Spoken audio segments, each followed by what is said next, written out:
당시 자유한국당은 법안 상정을 막기 위해 회의장과 국회의안과를 공개했습니다. 더불어민주당 측에서는 회의장 진입을 시도하면서 몸싸움도 벌어졌습니다.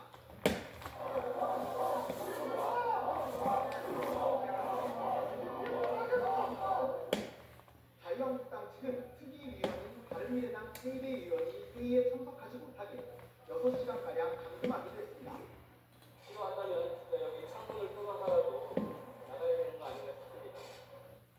당시 검찰은 회의 방해와 폭행, 감금 등 혐의로 양당 관계자들을 대거 재판에 넘겼고 사건 발생 후 당장 2년 8개월 만에 1심 선고가 내려졌습니다.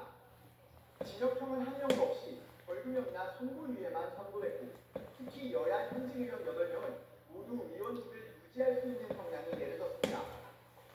구형보다 낮은 형량이 선고된 데다 국회 선진화법 조항이 적용된 첫 사례로 법리적으로 다퉈볼 여지가 없지 않은데도 검찰은 두 사건 모두 항소를 포기했습니다. 한동훈 의원의 사건의 형사포기도 마찬가지고 이번 사건도 마찬가지고 전형적인 정치에 고려가 있는 항소포기다 이렇게 볼 수가 있어요. 검찰이 항소를 포기했지만 되려 양당 측 피고인들은 대거 항소했고 이에 따라 2심에서는 무죄나 강형 여부만 다툴 수 있게 됐습니다. 국회 선진화법 입법 취지를 무색하게 한 공물국회 사건 재판이 정치인들에게 면죄부만 준 채 끝난 게 아니냐는 지적을 피하기는 어려워 보입니다.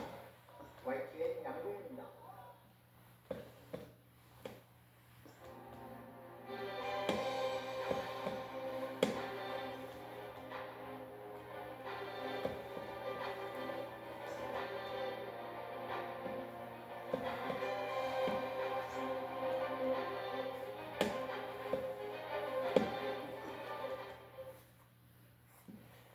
내일은 김건특검이 6개월의 수사를 종료하는데요. 통일부 본산 압수수색과 전직 대통령 강제 구인 시도, 그리고 전직 영부인의 공개 소환까지 사상 처음인 장면들을 많이 만들어냈습니다. 최민기 기자가 돌아봤습니다.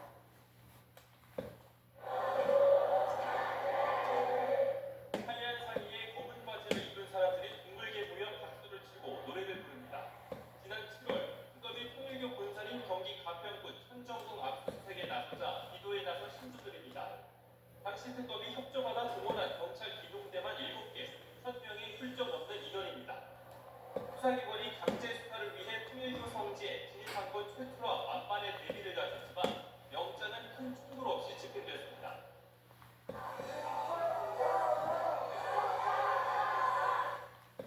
구치소에 갇힌 전직 대통령에 대한 강제 구인 시도도 사상 처음이었습니다. 윤석열 전 대통령이 조사에 응하지 않자 체포영장을 발부받아 집행에 나선 건데 특검부까지 함께 집행에 나섰지만 포고 차임으로 저항한 윤 전 대통령은 완강했습니다. 수위도 있지 않은 채 바닥에 누운 상태에서 체포에 완강하게 거부하였고 당시 변호인 측은 윤 전 대통령의 낙상을 주장하며 인권 침해나 말을 세우는가 하면 정치권에서는 현장 CCTV 공개를 추진하며 논란도 이어졌습니다.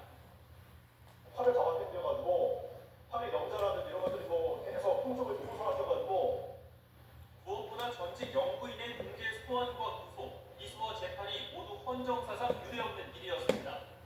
특검은 이를 일본 이유나 이를 포토라인에 세웠습니다. 국민 여러분께 저같이 아무것도 아닌 사람이 그 신뢰를 끼쳐서 진심으로 죄송합니다. 유례없는 세계 특검 동시 출범으로 시작된 김건희 특검은 낯선 장면들을 남기고 막을 내리기로 했습니다. YTN 추미입니다.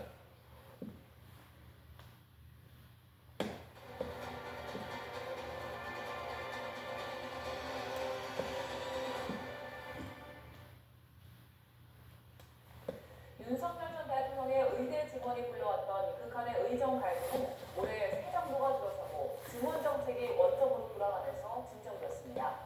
그동안 빈틈이 생긴 의료 환경을 복구하는 동시에 장기적인 의료 개혁까지 이루려 노력이 이어지고 있지만 갈 길은 멀기만 합니다. 김주영 기자의 보도입니다. 지난해 시작된 윤석열 정부의 갑작스러운 의대 증원 정책은 전공의들을 병원에서, 의대생을 학교에서 떠나게 만들었습니다. 누구도 해결 방안을 찾지 못하고 시간만 지나가게 윤 전 대통령은 불에 기름을 끼얹듯 불법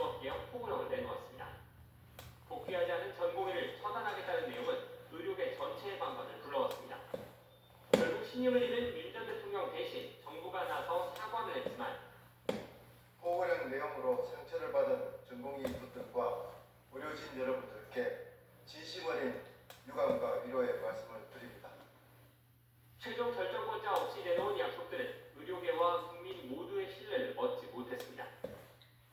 전공의 의료진 여러분 결코 틀리지 않았습니다. 여러분이 시작한 외침은 옳았습니다. 이제 성들이 함께 외칩니다. 이런 인상 끌다가 갑자기 찾아내니까 인상하고 솔직한 얘기로 국민을 상대로 사기극을 벌인 거랑 마찬가지라고 생각합니다. 변화는 새 정부가 들어서면서 빠르게 나타났습니다. 의대 정원 원점 재검토와 함께 전공의 의대생들이 제자리로 돌아갔고 보건당국은 의료 개혁을 추진하겠다며 청사진을 차례로 내놓았습니다. 필수 의료와 지역 공공의료에 대한 강화가 핵심인데 관련 수가를 강화하는 동시에 지역의사제, 공공의대 등을 통해 지역에 인력이 남아있을 수 있도록 만들겠다는 겁니다. 필수 중증 의료에 대한 수가는 인상하고요, 조정하고요. 수가가 좀 고평가되어 있는 데는 좀 줄이고 낮은 수가는 조정하는 작업을 진행하고 있어서 하지만 의료 인력들이 필수 의료나 지역 의료에 남아있기에는 유일히 여전히 부족한 것이 사실입니다.